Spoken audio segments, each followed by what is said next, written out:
जी अस्सलाम वालेकुम, welcome back to new video. जो बच्चे भी 2024 में बाहर से स्टडीज़ लेना चाह रहे हैं और उनके ये समझ नहीं लग रही कि कौन सा मुल्क डिसाइड करें और उनके पास बजट कितना है और उनके पास उनकी एजुकेशनल के हिसाब से एलिजिबिलिटी कहाँ पे मैच करती है, वीज़ा रेशो कितनी होगी और क्या इस बजट में वो अपनी बीवी और बच्चों के साथ वहाँ पे जा सकते हैं। अगर ये आपने सारा कुछ जानना है यूरोप की 5 कंट्रीज़ के अलावा यूके के लिए भी, तो ये वीडियो में कंप्लीट इन्फॉर्मेशन है। आपको step by step her country की बजट डिटेल्स और इसके अलावा वीज़ा रेशो को मैंने डिस्कस किया और इसके अलावा जो जो रिक्वायरमेंट्स और किस कैटेगरी में आप जो है वो वहाँ पे फॉल करते हैं, इस वीडियो को कंप्लीट देख लें। अगर आपके माइंड में कोई कन्फ्यूजन है कि आप कौन सा कंट्री सेलेक्ट करें फ्यूचर स्टडीज़ के हवाले से, तो आपको ये वीडियो लाजमी देखनी है। इस वीडियो को देखने के बाद आपको हर चीज़ जो है वो बहुत क्लियर हो जाएगी।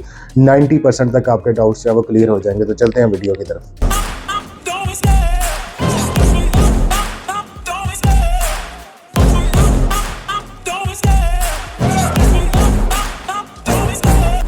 सबसे पहले हम बात करते हैं बजट की। देखें, जब भी आप अपनी फॉरेन स्टडीज़ के बारे में सोचें तो सबसे पहले अपनी बजट को देखें। बजट में मुराद वो पैसे हैं जो एक्चुअली में आपके पास हैं, वो पैसे नहीं हैं जो आपने किसी से उधार लेने हैं या आपको वो अरेंज हो जाएंगे या किसी रिश्तेदार ने लारा लगाया, किसी दोस्त ने लारा लगाया है। तो उन चीज़ों पे रिलाई ना करें, पहले अपना बजट देखें। फॉर एग्ज़ाम्पल, अगर हम सबसे मेरे पास इस बजट की स्लैब्स हैं डिफरेंट, जिनके अकॉर्डिंगली हम स्टूडेंट को लेके चल सकते हैं और उसके आगे क्या फ़ायदे हैं, क्या नुकसान है, वो भी इस वीडियो में बता रहा हूँ। अगर हम किसी बच्चे का बजट 10 से 15 लाख का है, ठीक है, 10 से 15 लाख का, और वो बाहर स्टडीज़ कंटिन्यू करना चाह रहा है और वो यूरोप जाना चाह रहा है, तो उसके लिए जो मेरे पास ऑप्शंस हैं या जो मैं बच्चे को रिकमेंड करता हूँ वो डेफिनेटली पोलैंड ही है। पोलैंड की वजह ये है, एक तो ये शेंजन जोन में है, पाकिस्तान में इसकी एम्बेसी है और इसका जो यूनिवर्सिटीज़ की फ़ीस हैं और आपकी जो ट्रैवल, वीज़ा, हेल्थ इंश्योरेंस, सारा कुछ मिला के 10 से 15 लाख के बजट में हो जाता है। क्योंकि यहाँ पे यूनिवर्सिटीज़ की पहली फ़र्स्ट हमें फ़ी पाकिस्तान से पे करनी पड़ती है, जिसको ट्यूशन फ़ीस बोलते हैं। वो मैक्सिमम भी जाए तो वो 4000-5000 यूरो तक ही जाती है और अगर मिनिमम की बात करें तो वो 1000 यूरो तक भी रह जाती है। ये डिपेंड करता है कि किस यूनिवर्सिटी में आपका एडमिशन हो, ठीक है। तो 15 लाख वाले स्टूडेंट्स के लिए जो बजट है या जो मुल्क है, उसके लिए हम पोलैंड ही रिकमेंड करते हैं। अब जो बच्चों के 15 लाख से ज़्यादा अमाउंट है, ठीक है, अब 15 लाख आपके पास बैलेंस होना चाहिए। इसके अलावा आपके पास 15 लाख की मिनिमम बैंक स्टेटमेंट होनी चाहिए जो मिनिमम 3 मंथ्स ओल्ड हो। वो आपके अकाउंट में हो, आपके फादर के हो, आपके कज़न के हो, आपके किसी भी रिश्तेदार के जो एग्री करता हो आपको स्पॉन्सर करने के लिए। तो ये पोलैंड की रिक्वायरमेंट है। अब हम दूसरी बात करते हैं, ठीक है, और इसमें जो एज लिमिट, ये सबसे पहले हमने बजट को कवर कर लिया कि इतना बजट होना चाहिए। जो बच्चे भी 50% से अबव इनके मार्क्स हैं, आइदर इंटरमीडिएट में है या उनकी बैचलर्स की जो डिग्री है या जो एजुकेशन है उसमें 50% से ज़्यादा मार्क्स हैं, तो वो पोलैंड के लिए एलिजिबल है। 5 साल से ज़्यादा आपका स्टडी गैप ना हो, ठीक है। एज की लिमिट अगर हम बात करें तो वो 35 ईयर्स है और अगर आपका वर्क एक्सपीरियंस है तो 5 साल से ज़्यादा। कुछ केसेस में अगर आपके ग्रेड्स अच्छे हैं तो वो आपका चल जाता है, आपका जो है वो स्टडी गैप।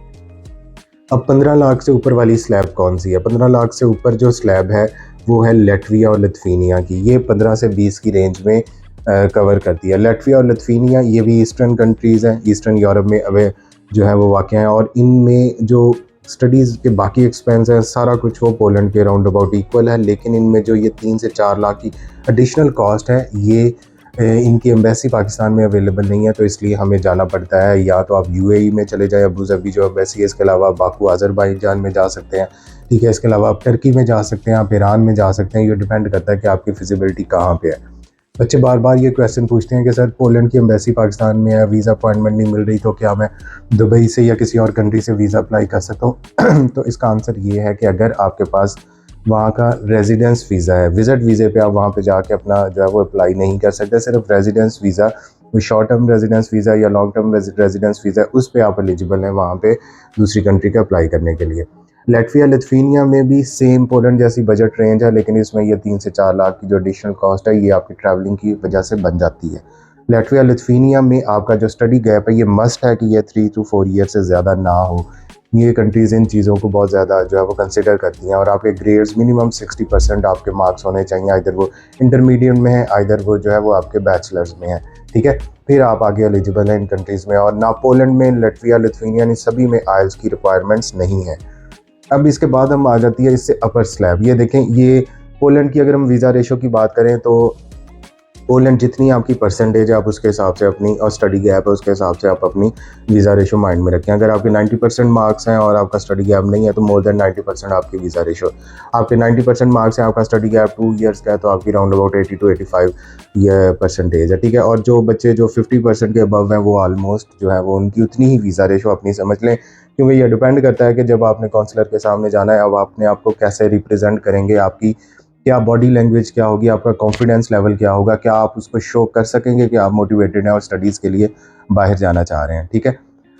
अब इसके बाद आ जाती है अपर स्लैब। लातविया और लिथुआनिया की भी वीज़ा रेशो अच्छी है, काफ़ी अच्छी है। ये countries direct temporary residence permits बनाते हैं जो स्टूडेंट्स को उसके घर पे डिस्पैच हो जाता है और जिस पे स्टूडेंट ने ट्रैवल करना है। लेकिन इनमें परसेंटेज 60% से कम वाले बच्चे जो है वो अप्लाई ही ना करें। एडमिशन हो भी गया तो उनके वीज़े के बहुत ज़्यादा कम चांसेस हैं। अब इसके बाद जो अपर स्लैब है इसमें आ जाता है आपके बेल्जियम और फिनलैंड। जो सबसे ज़्यादा कॉस्ट जिसको हम बोलते हैं वो है, अगर फिक्स्ड अमाउंट में देखें तो वो बेल्जियम की है, क्योंकि बेल्जियम में आपकी ट्यूशन फ़ीस तो मिल जाती है आपको जो 4000 या 6000 या 8000 यूरो पर ईयर, ठीक है। लेकिन बेल्जियम में यूनिवर्सिटीज़ जो है वो ब्लॉक अकाउंट मांगती हैं, जो तकरीबन कुछ यूनिवर्सिटी 7000 का मांगती हैं, कुछ 8000 का, कुछ 11,000 यूरोज़ का। तो ये फिक्स्ड अमाउंट है जो आपने यूनिवर्सिटी का दिया गया बैंक अकाउंट उसमें खुलवानी है, और उस हिसाब से जो है वो आपके फ़िक्स डिपॉज़िट जो है वो मनी वहाँ पे बाउंड हो जाती है। तो इसलिए मैं बेल्जियम का कहता हूँ कि जिस बच्चे का 40 लाख का बजट है तो वो उसके लिए फिजिबिलिटी है कि वो बेल्जियम में अप्लाई करे, और उसके पास इतने एक्चुअल पैसे होने चाहिए। इसमें बैंक स्टेटमेंट वाला चक्कर नहीं है, इसमें आपने डायरेक्ट यूनिवर्सिटी के अकाउंट में जो है वो पैसे जमा करवा देने हैं, ठीक है। तो बेल्जियम में बेल्जियम की वीज़ा रेशो बहुत अच्छी है पाकिस्तान से। अगर आप का किसी अच्छी यूनिवर्सिटीज़ में, और बेल्जियम में बहुत टॉप की यूनिवर्सिटियाँ हैं, यू लिवन होगी, यूनिवर्सिटी ऑफ ऑनट्रैप होगी, यूनिवर्सिटी ऑफ, ठीक है, हैसल्ट होगी, यूनिवर्सिटी ऑफ लीग होगी। तो ये लीडिंग इंस्टीट्यूशन है जहाँ पे एडमिशन का मतलब है कि आपकी एक स्टैंडर्ड जो क्वालिटी एजुकेशन होगी और यूरोपियन में होगी, और इसकी वजह से आपकी वीज़ा रेशो भी जो है वो more than 90% I can say from Pakistan, ठीक है। VFS के थ्रू इसकी अपॉइंटमेंट होती है। बेल्जियम की एम्बेसी पाकिस्तान में इंटरव्यू नहीं लेती, आपके डॉक्यूमेंट सारे पूरे हों तो आपके साथ में हर चीज़ जो चेकलिस्ट की पूरी हो तो आपको भी डायरेक्ट जो है वो D-type वीज़ा मिलता है। अब हम बात करते हैं फ़िनलैंड की।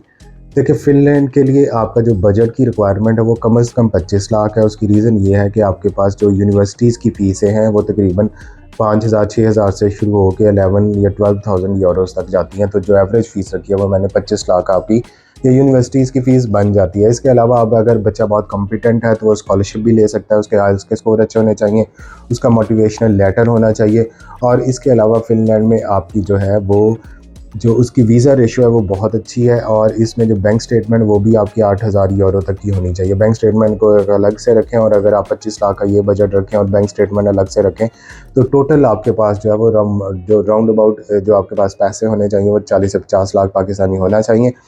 फ़िनलैंड की एक और अच्छी बात ये है कि फ़िनलैंड में आप डिपेंडेंट का साथ ही वीज़ा अप्लाई कर सकते हैं अगर आपके पास सफिशिएंट फंड है। फॉर एग्जांपल, मैं अपनी बीवी को लेके जाना चाह रहा हूँ तो मेरे पास 8000 यूरो बीवी के लिए अपने बैंक में होना चाहिए, जो वहाँ पे मैंने शो करवाना है। 2 मंथ्स ओल्ड की बैंक स्टेटमेंट चलेगी। इसके अलावा बच्चे के लिए भी आपके पास कम से कम 5000 यूरो, 1 साल का अगर आप टेम्परेरी रेजिडेंस परमिट अप्लाई कर रहे हैं तो उसके लिए आपके पास इतने फंड्स होने चाहिए बैंक स्टेटमेंट में। फ़िनलैंड की भी एम्बेसी पाकिस्तान में अभी वर्किंग नहीं है। बहुत सारी वीडियोज़ इस पे हैं कि जी फ़िनलैंड की वर्किंग है पाकिस्तान में एम्बेसी, अभी सिर्फ वो विज़िट वीज़े को डील करती है, और वो भी नीदरलैंड की एम्बेसी के साथ।